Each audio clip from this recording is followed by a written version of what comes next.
core value ASN berakhlak, ya, berakhlak, jumlah jam pembelajaran yang diikuti sebanyak 14 jam atau 16 jam, 15 jam pembelajaran. Itu untuk mengawali pembelajaran agenda 2. Bapak Ibu yang saya hormati, eh, perkenalkan ya,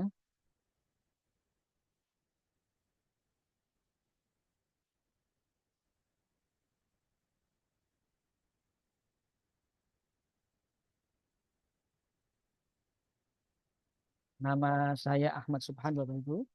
Saya tinggal di Bantul Bangunjiwo, Kasihan. Kemudian beberapa pengalaman jabatan, kemudian organisasi, dan beberapa pengalaman pekerjaan. Saya kira itu sekilas ya tentang kurikulum vitae yang bisa saya sampaikan kepada Bapak Ibu. Baik Bapak Ibu yang saya hormati, di agenda 1 kemarin Bapak Ibu mendapatkan materi tentang apa?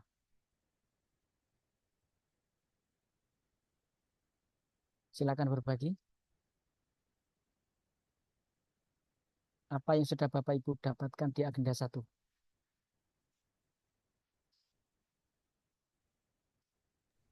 Menentukan isu, Pak. Ya, analisis isu kontemporer atau AIK. Kemudian apa lagi?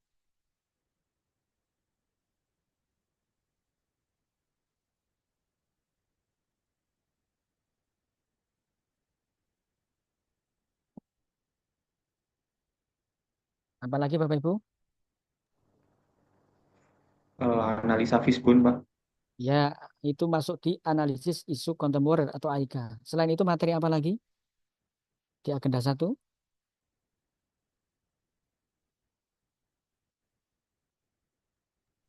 Wawasan kebangsaan dan Wawasan nilai-nilai bela kebangsaan. negara. Wawasan kebangsaan dan nilai-nilai bela negara. Masih ada yang tertinggal apa tidak? Jadi sudah tadi ya, ada wawasan kebangsaan, ada nilai-nilai bela negara, kemudian analisis isu kontemporer. Ada lagi? Kesiapsiagaan bela negara, Pak. Kesiapsiagaan bela negara. Nah, yang keempat ini nanti akan dilanjutkan Bapak Ibu di menjelang akhir setelah pasca aktualisasi, Bapak Ibu akan melanjutkan yang kesiapsiagaan, melanjutkan agenda 1. Ya, baik. Sebelum masuk agenda 2, saya ingin mendalami seberapa jauh Bapak Ibu memahami agenda 1. Dimulai dari pengantar seperti ini. Ketika dulu Bapak Ibu di MI atau MTS, ya, SD, SMP, kemudian Alia atau SMA, lalu di perguruan tinggi, Bapak Ibu mendapatkan materi atau mata pelajaran yang secara substantif itu mengandung bahasan wawasan kebangsaan. Ya kan? Di mapel PKN ada wawasan kebangsaan juga. Kemudian apa lagi? Ya PKN ya, masih sekitar PKN, wawasan kebangsaan. Sampai ketika kuliah pun ada materi-materi yang secara substantif membahas tentang wawasan kebangsaan. Nah, kemudian ketika Bapak Ibu mengikuti seleksi CPNS, lolos, lalu mengikuti pelatihan, juga masih mendapatkan materi wawasan kebangsaan. Pertanyaan saya dari pengantar tadi, seberapa urgen wawasan kebangsaan bagi ASN?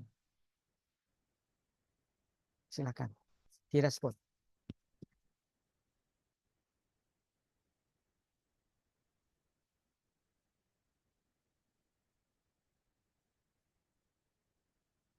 Seberapa urgen wawasan kebangsaan bagi ASN? Silakan direspon.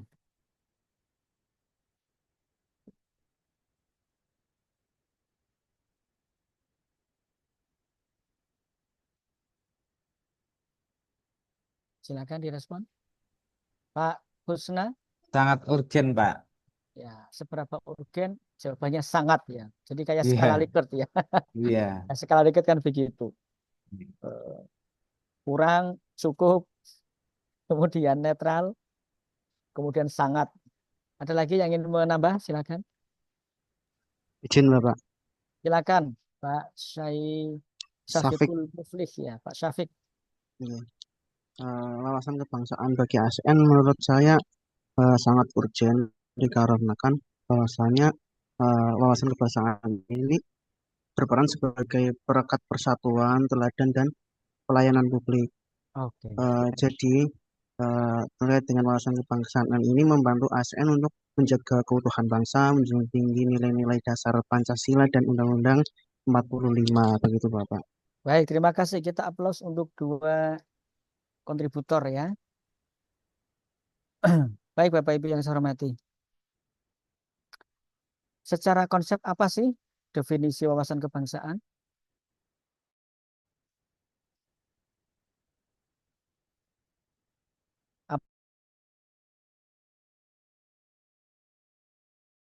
Apa sih definisi wawasan kebangsaan?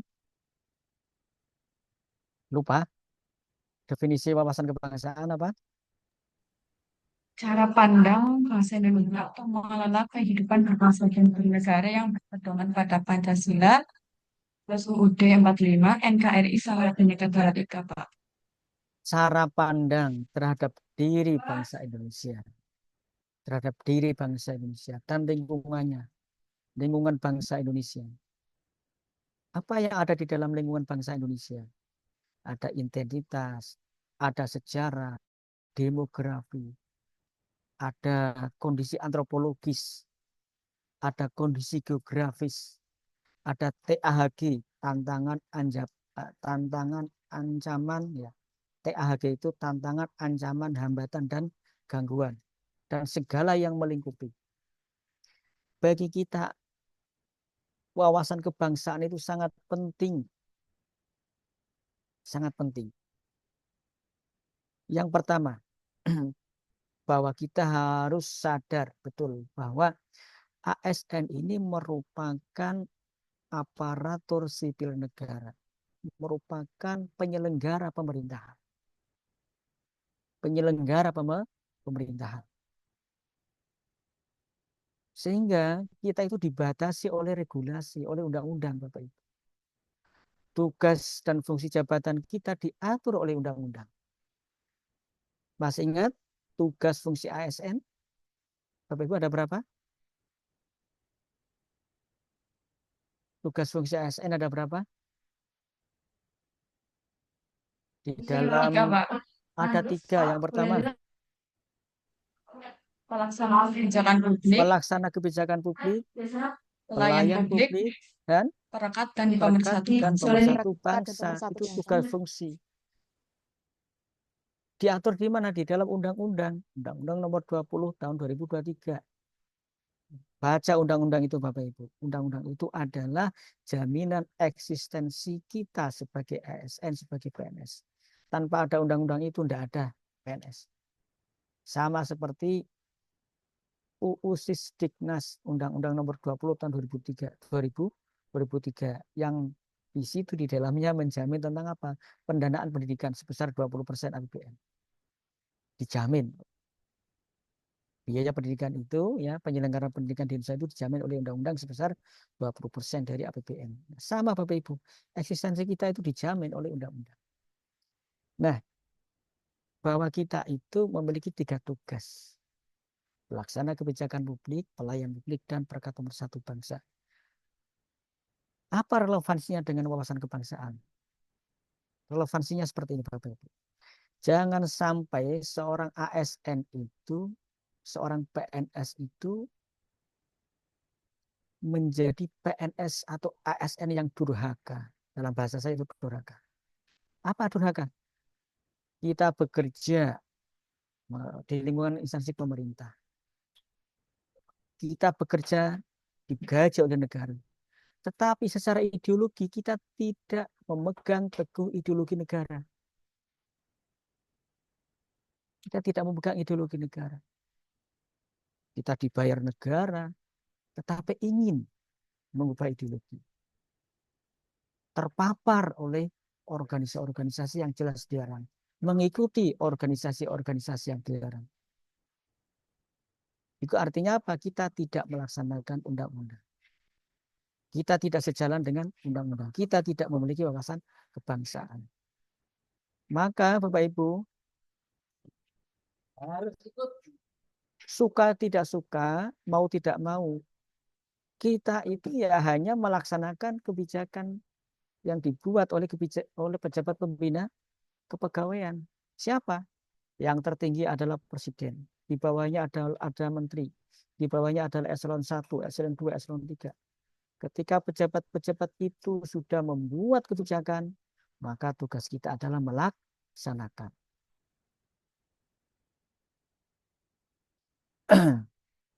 Jangan sampai menjadi ASN itu meludah di piringnya sendiri.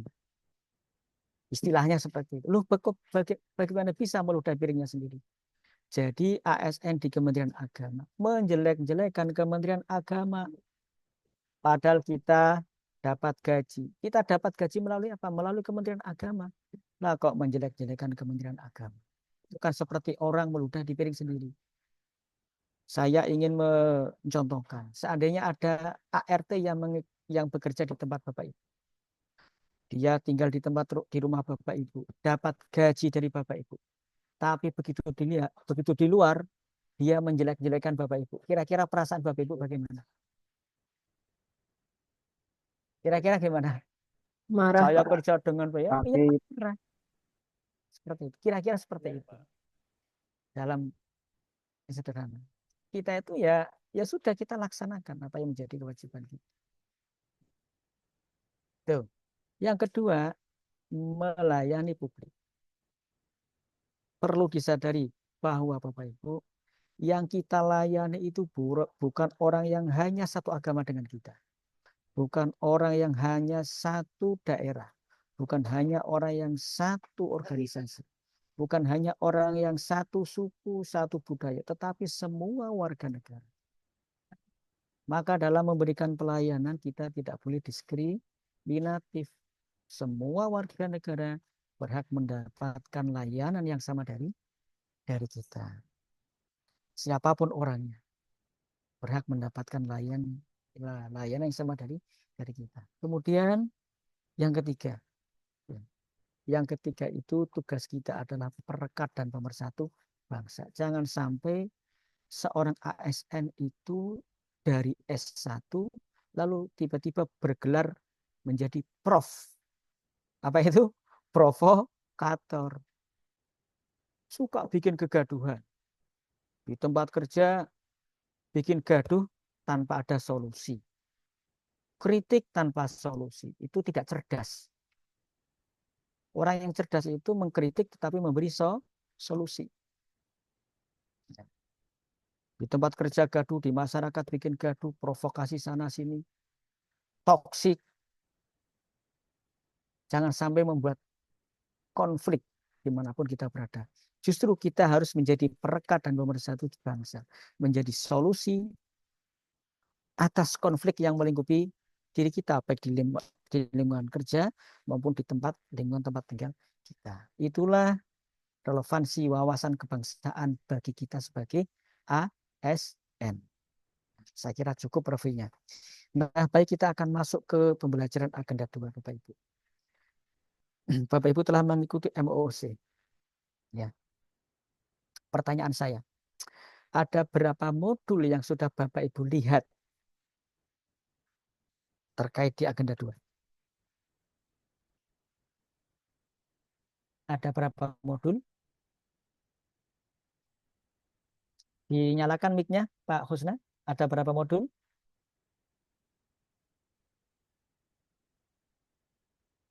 Pak Rinanda, ada berapa modul? Ada 7 modul. 7, Pak. Ada 7 modul. Sebutkan modul tentang Modul paparan berorientasi pelayanan, ya. Kemudian paparan akuntabel, paparan kompeten, paparan Ya. harmonis, Ya. paparan loyal, Ya, paparan adaptif, dan paparan kolaboratif. yang Ibu lihat adalah bahan tayangnya. Oh, Gak apa-apa ya. Ya. Nah, makanya pertanyaan saya itu kan nggak mengintimidasi Bapak Ibu ya. Apakah Bapak Ibu sudah lihat? Ya, saya tidak bertanya apakah Bapak Ibu sudah baca. Kayaknya kalau baca modul itu kok eh, terlalu jauh ya pertanyaan kalau baca modul. Jadi Bapak Ibu sudah melihat bahan tayang. Ada bahan tayang tentang berorientasi layanan dan seterusnya sampai kolaboratif. Itulah bahan tayang yang didasarkan dari 7 modul. Nah, baik. Pertanyaan berikutnya. Ini semua silakan berkontribusi ya.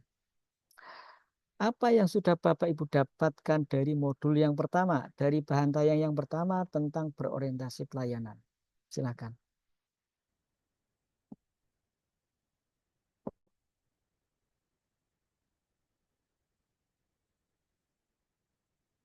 Apa yang sudah Bapak Ibu dapatkan dari berorientasi pelayanan? Silakan. Ya, ini cara belajar orang dewasa itu peserta yang proaktif ya. Peserta yang proaktif. Namanya andragogi, cara belajar orang dewasa. Silakan. Izin menjawab, Pak. Jadi Baik, mendorong silakan Bu Dewi. profesionalisme. Ya, profesionalisme. Ada lagi? Jadi sebagai ASN kita harus memberikan pelayanan maksimal, Pak. Ya, pelayanan maksimal, profesional. Goals-nya apa? Tujuannya apa Bapak Ibu? Memberikan pelayanan maksimal, memberikan pelayanan prima secara profesional. Dengan kita memberikan layanan maksimal, profesional, dan prima, dan secara profesional tadi, goals-nya apa? Tujuannya agar masyarakat menjadi puas. Jadi goals atau tujuan akhir dari pelayanan berorientasi pelayanan adalah kepuasan masyarakat. Siapapun kita, baik guru, masyarakatnya siapa? Siswa, kemudian wali murid atau wali siswa, penyuluh. Siapa? Masyarakatnya? Ya masyarakat pada umumnya, masyarakat beragama, penghulu, masyarakat, catim, dosen, mahasiswa. Kita lakukan pelayanan sebaik-baiknya kepada mereka. Saya ini yang jadi pikiran itu gini, di dunia di dosen itu, di dunia mahasiswa, dunia perguruan tinggi. Bapak Ibu mungkin mengalami ya, ketika dosen pembimbing skripsi itu kan satu, ya kan? Kemudian nanti ketika diuji ada berapa penguji? Dua, ya kan? Ada yang mungkin tiga. Nah, ketika setelah ujian, itu kan nanti ada revisi itu. Ada revisi. Masukan dari DPS, penguji satu, penguji dua. Kadang ada kejadian begini. Dosen pembimbing skripsi sudah menandatangani hasil revisi. Penguji satu sudah menandatangani revisi. Lalu penguji dua itu kadang minta revisi lagi. Ada yang mengalami seperti itu? Jadi Bapak Ibu sudah susah payah ya sebagai mahasiswa melakukan revisi. Masuk penguji dua, diminta merevisi lagi. Yang seperti itu saya belum ketemu ini. Lah bagaimana cara mereka komunikasi untuk memberikan layanan yang terbaik bagi mahasiswa? Mengapa misalnya tidak DPS revisi bagian ini, dosen penguji satu revisi bagian ini, dosen penguji dua revisi bagian ini, sehingga mahasiswa dapat secara jelas melakukan revisi. Nah, kalau Bapak Ibu misalnya kita dosen, kira-kira memperlakukan mahasiswa seperti itu, kira-kira itu masuk bertentangan dengan berorientasi layanan begitu. Nah, silakan dipikirkan ya. Jadi kadang di perguruan tinggi negeri itu ada, bahkan di PTKIN itu mungkin ya ada yang seperti itu, perbedaannya, perbedaan persepsi antara satu penguji dengan penguji yang lain. Tetapi ada yang penguji dua tanya, penguji satu bagaimana, apa sudah setuju? Sudah, ya sudah, saya setuju. Karena pada prinsipnya bahwa mahasiswa telah melakukan perbaikan cukup memadai secara apa proses itu sudah dianggap cukup. Nah, itu contoh ya, contoh kita relevansikan dengan berorientasi pelayanan.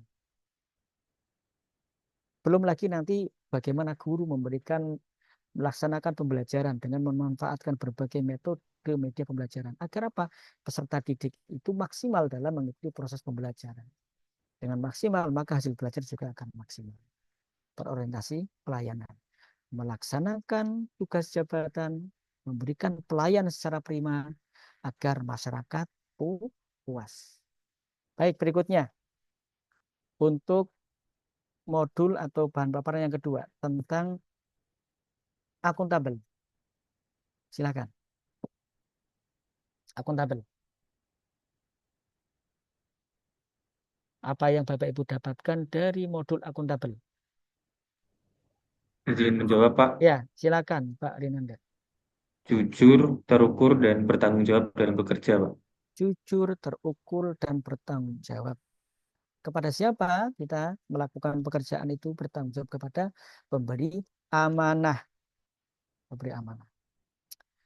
Secara administratif Bapak Ibu, pekerjaan kita itu dipertanggungjawabkan melalui e-kinerja. Secara administratif. Kita pertanggungjawabkan pelaksanaan tugas jabatan kita melalui e-kinerja. Itu bentuk akuntabilitas kinerja kita. Secara organisasi, misalnya nih Bapak Ibu ada yang di madrasah, ada yang di Kemenak. Bentuk pertanggungjawaban kinerjanya menggunakan laporan akuntabilitas kinerja instansi pemerintah atau LAKIP. Itu tingkat organisasi. Kepada siapa? Kepada pemberi amanah, kepada pemerintah, kepada negara. Jadi kalau Bapak Ibu ditanya, Anda menerima gaji dalam 1 bulan sekian, itu ngapain saja? Nah, secara administratif bisa ditunjukkan melalui dokumen evaluasi kinerja ini loh, pelaksanaan tugas jabatan saya. Ini perjanjian kinerjanya, ini kegiatan-kegiatannya, ini dokumen pendukungnya. Jadi kita mempertanggungjawabkan pelaksanaan tugas jabatan kita kepada pemberi amanah. Tanggung jawab kepada pemberi amanah. Siapa Bapak Ibu? Yaitu negara atau pemerintah. Kalau dirunut lagi, sebetulnya yang memberi amanah itu adalah masyarakat. Nah, kok bisa? APBN, gaji yang kita terima dari APBN. APBN itu sebagian besar sumber dananya berasal dari masyarakat yang dibayarkan melalui pajak, melalui penerimaan negara bukan pajak. Ada dari pajak, ada PNBP, ada hibah. Sehingga kalau dirunut, secara tidak langsung kita mempertanggungjawabkan kinerja kita kepada masyarakat sesuai dengan tugas jabatan masing-masing. Kita lanjut ke modul yang berikutnya, yaitu kompeten. Silakan. Apa yang sudah Bapak Ibu dapatkan dari modul kompeten atau bahan yang kompeten?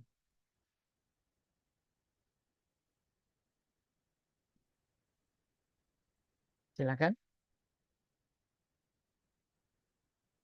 Izin menjawab, Pak. Ya, silakan Bu Naila.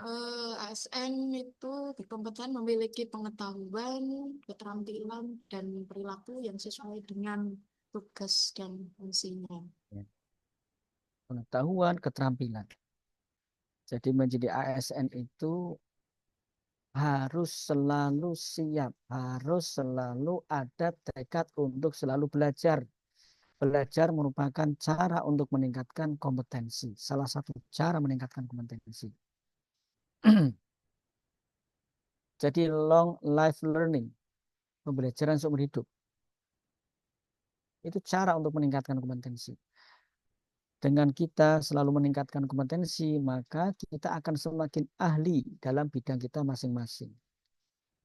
Ada cara lain untuk meningkatkan kompetensi, yaitu apa Bapak Ibu? Kita harus berani berproses, siap berproses.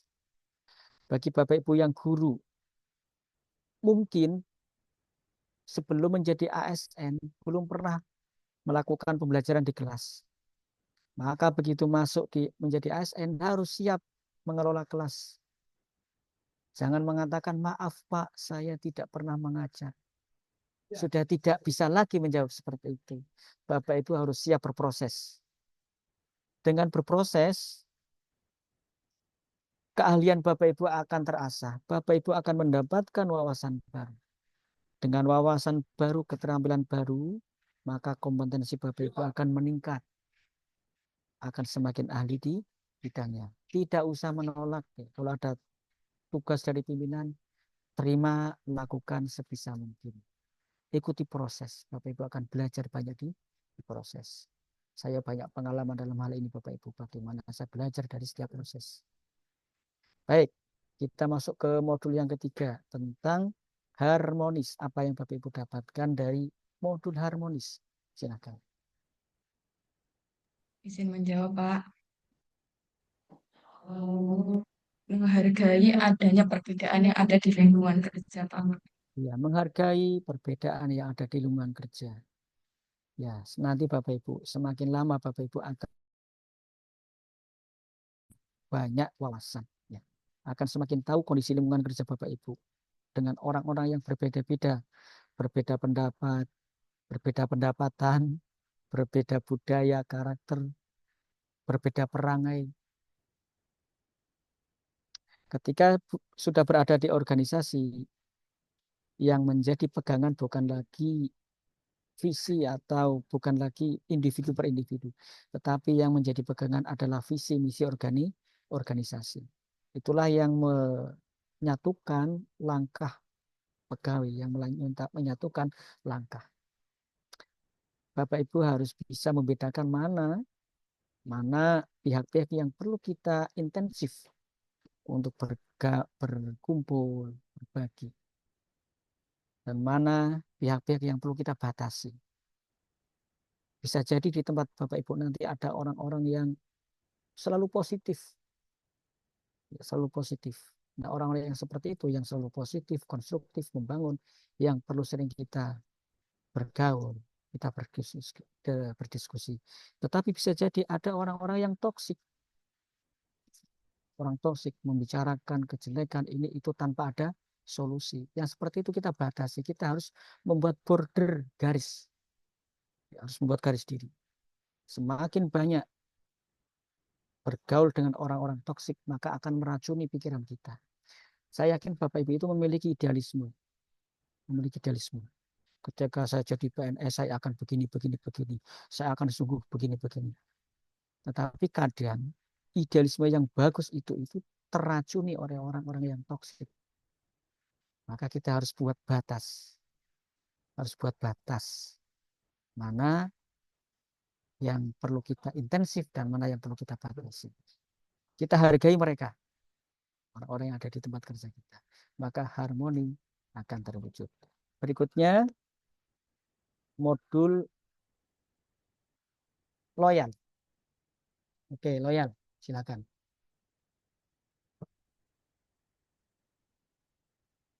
Apa yang sudah Bapak Ibu? Ya. Loyalitas adalah mengenai mendedikasikan diri untuk melaksanakan tugas sesuai jabatannya. Ya, ada lagi? Ampun, Pak. Ya, ada lagi yang mau menambah? Izin menjawab Pak, kalau dari Ya. saya itu loyalitas itu meningkatkan integritas dan komitmen bagi ASN. Ada lagi? Izin menambahkan, Pak. Ya, silakan. Loyal itu ASN harus menjaga rahasia jabatan dan negara. Baik. Loyal itu diantaranya adalah tadi yang sudah Bapak Ibu jelaskan. Menjaga rahasia jabatan, rahasia negara. Kemudian ada lagi tadi dari Bu Devlina ya, dan Bu Khotimah. Jadi kita sebagai ASN itu harus berpegang teguh pada 4 konsensus dasar kehidupan bernegara. Apa saja Bapak Ibu? 4 konsensus. Pancasila. Kemudian UUD 45, UUD. Kemudian NKRI, kemudian Bhinneka Tunggal Ika. Bhinneka Tunggal Ika. Jangan sampai 4 ini lepas dari kita. Apalagi kita terlibat di dalam ormas yang sudah jelas dilarang. banyak ASN itu yang dipecat tidak dengan hormat karena terlibat ormas-ormas yang bertentangan dengan empat konsensus ini. Ketika orang sudah meniatkan diri menjadi ASN, ya sudah, dia harus taslim, harus berserah ketika harus memegang teguh 4 konsensus itu, ya sudah 4 konsensus itu kita pegang. Jadi 4 itu satu kesatuan. Pancasila, UUD, Bhinneka, NKRI, kemudian Bhinneka Tunggal Ika itu satu kesatuan. Ya, satu kesatuan. Tidak ada yang boleh lepas satu pun. Jadi 4 itu satu kesatuan. Satu kesatuan. Ya. Jangan sampai terlibat ormas orang. Jadi kita harus selalu berpegang teguh, kemudian menjaga rahasia jabatan dan rahasia negara. Patuh terhadap kebijakan yang dibuat oleh pejabat yang berwenang. Ya, loyal. Kemudian adaptif, apa yang sudah Bapak Ibu dapatkan dari adaptif? Ya, izin menjawab Pak. Ya, Ya. adaptif bagi ASN itu siap dari segala perubahan ataupun kebijakan yang dibuat oleh pemerintah. Sehingga sebagai ASN juga siap menerima perubahan apapun yang sudah ditentukan oleh pemerintah. Baik, jadi perubahan itu bukan sebuah ancaman, tetapi peluang. Perubahan itu adalah peluang. Ketika saat ini dunia digital itu menjadi kebutuhan dalam pelaksanaan pelayanan publik, maka kita harus responsif, adaptif dalam pemanfaatan teknologi digital dalam menjalankan tugas kepemerintahan. Adaptif. Terakhir kolaboratif, silakan. Kolaboratif. Ada yang berbagi?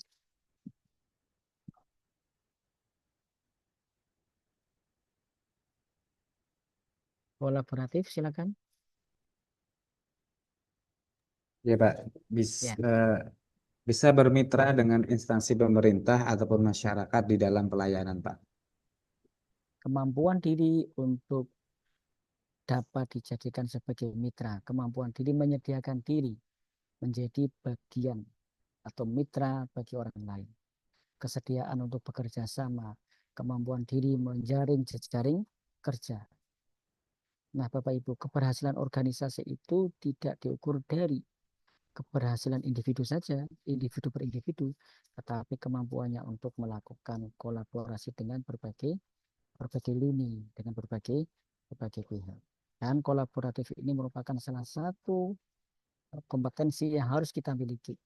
Apalagi kita di abad 21 ya. Kalau bagi guru, saya kira masih ingat ya, ada 4 kecakapan yang harus dimiliki di abad 21, yaitu 1, creative thinking, critical thinking, kemudian kecakapan komunikatif, dan terakhir adalah kecakapan kolaboratif. Jadi kolaboratif ini sudah menjadi kebutuhan pokok kita. Oke, baik Bapak Ibu yang saya hormati.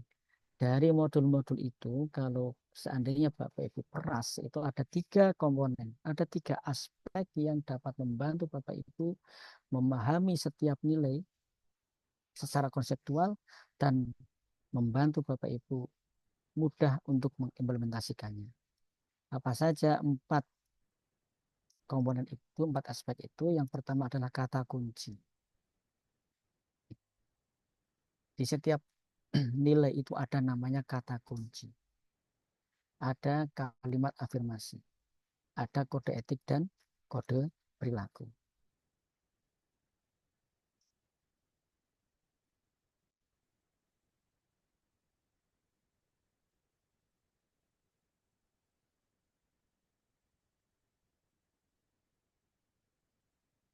Nah ini ya. Berorientasi pelayanan, kata kuncinya responsivitas, kualitas. Kalimat afirmasinya, kami berkomitmen memberikan pelayanan prima demi kepuasan masyarakat. Kemudian kode etiknya, memahami dan memenuhi kebutuhan masyarakat. Ramah.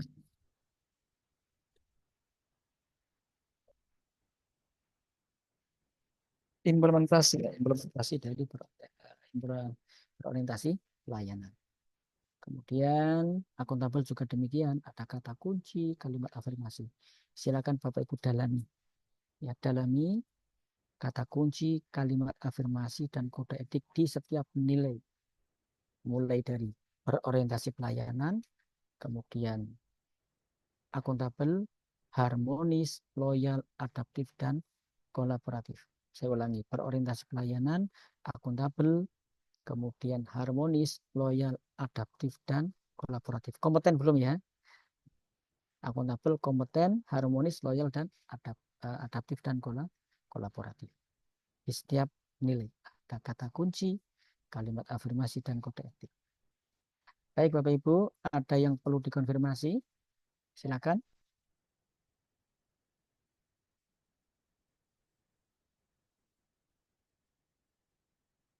Ada yang perlu dikonfirmasi? Baik, kalau tidak ada, saya akan memberi tugas ya, memberi tugas untuk sinkronus hari ke-5, ke-6, dan ke-7.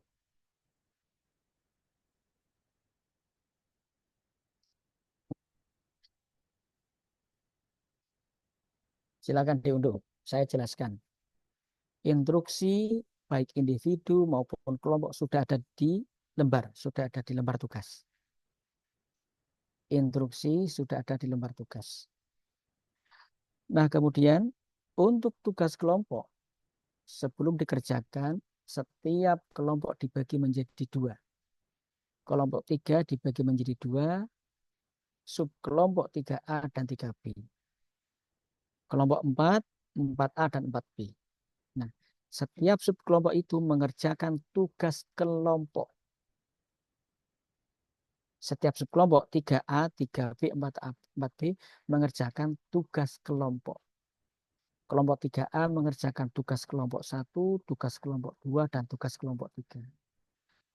3B mengerjakan tugas kelompok 1, kelompok 2, kelompok 3. Kelompok 4A mengerjakan tugas kelompok 1, dan seterusnya. Tugas kelompok 2, kelompok 3. Kemudian subkelompok 4B mengerjakan tugas kelompok 1, tugas kelompok 2, dan tugas kelompok 3. Sampai di sini bisa dipahami Bapak Ibu? Kalau bisa anggukan kepala ya. Bisa dipahami? Saya kalau ngomong, kalau terasa anggukan kepala itu koyok ngomong karo wong sing nemen gitu ya. Orang ya. Pakai mic ya, dihidupkan mic-nya Bapak Ibu. Bisa dipahami ya Bapak Ibu ya. Nah, khusus untuk tugas kelompok 1 dan kelompok 2. Tugas individu 1 dan kelompok 1, saya ulangi.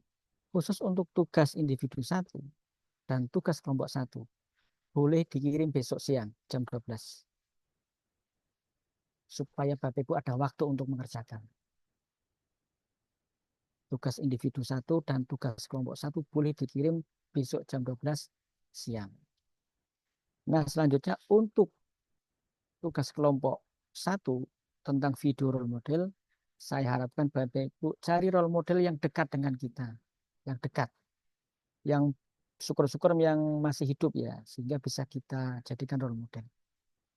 Banyak ASN itu yang secara karakter, secara kinerja itu bisa dijadikan role model.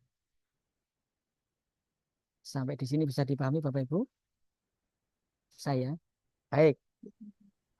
Saya kira kalau sudah cukup, tidak ada yang perlu dikonfirmasi atau klarifikasi, kita cukupkan untuk pembelajaran sinkronus yang pertama, agenda 2. Cukup ya Bapak Ibu ya, nggak ada yang diklarifikasi ya. Baik, terima kasih. Mohon maaf apabila ada salah.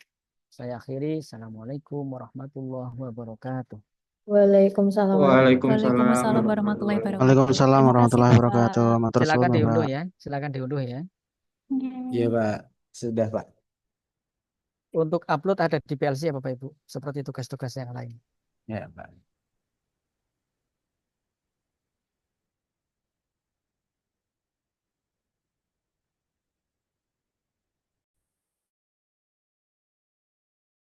Meeting ya. Ini ada panitianya?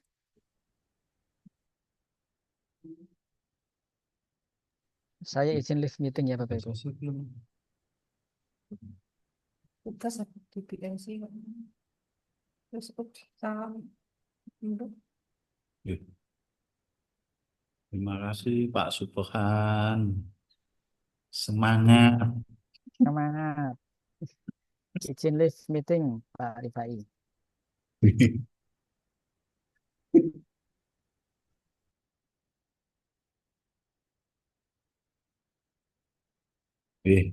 Baiklah Bapak Ibu, untuk materi siang dan sore ini sampai di sini ya, tadi apa yang sudah disampaikan dan mungkin tugas-tugasnya jangan lupa untuk dikerjakan dan harus diberi sesuai jadwal yang disampaikan Pak Subhan ya. Gitu. Oke. Mungkin itu saja. Terima kasih untuk sore ini. Monggo silakan bisa beristirahat atau tapi jangan lupa mengerjakan tugasnya gitu. Oke.